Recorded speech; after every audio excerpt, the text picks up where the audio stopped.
Good afternoon. This is Chris Robinson, Robinson Ag Marketing with Friday, August 8th, closing comments for the grains and the cattle. Well, we weren't able to hold the bid that we got after really amazing export um, and the new crop corn, a big spike there. We weren't able to hold it. We did at least settle above $4 for the day. We were down a penny and a half at 405 and a half. It sure feels like we're just going to wait and see what the USDA is going to say about the yield on the 12th. It's coming up next week. So, spot beans also could not hold $10. New crop beans failed to get through $10 again. Finished the day down 6 1/4 cent at 987 and a half. December Chicago wheat down 4 at 535. KC December wheat down 4.5 at 537 and a quarter. Minneapolis wheat did manage to be higher on the day, 597, but still stuck under $6.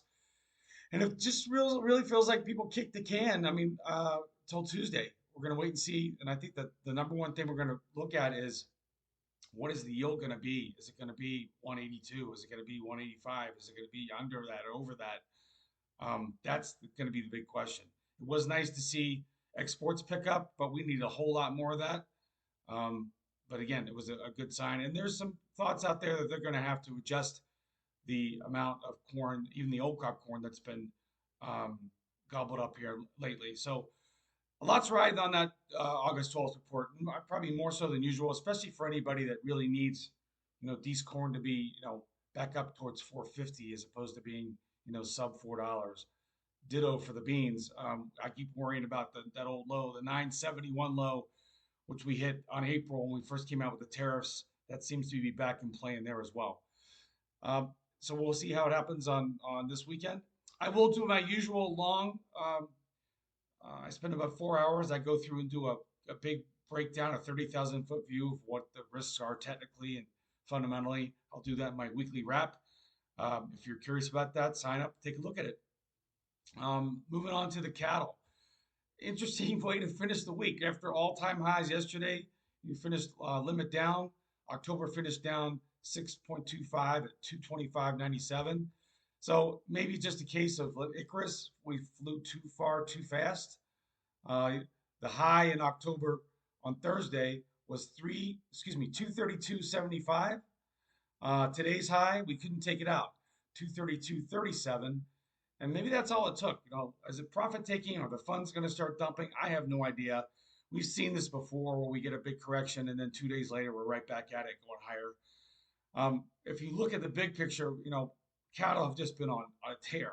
You go back to April, we were trading 187. So from April to August, in 4 months, we went from 187 to 232.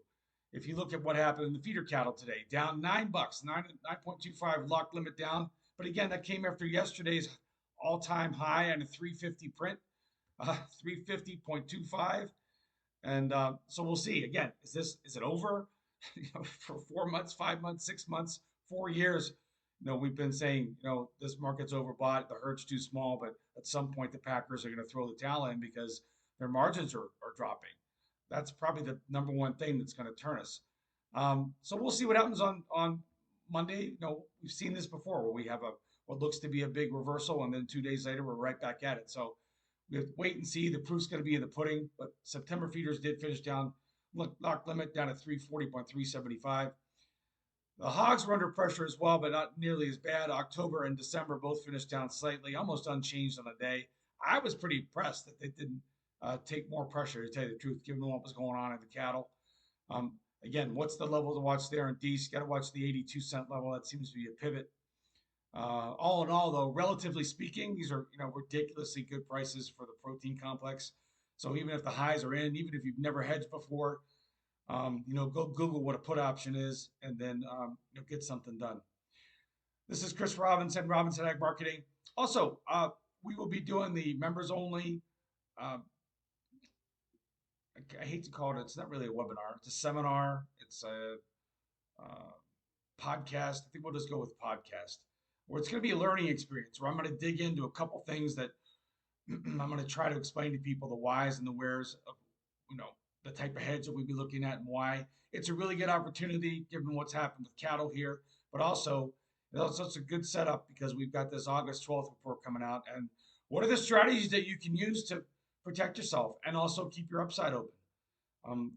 What is somebody that if you're not familiar with options, tech strategies, and I'll get into that more in depth, about a 15 or 20-minute talk. So if you're interested in that, take a look at it. This is Chris Robinson, Robinson Ag Marketing. Have a good Friday. Have a good weekend. 312-638-8868. Take care.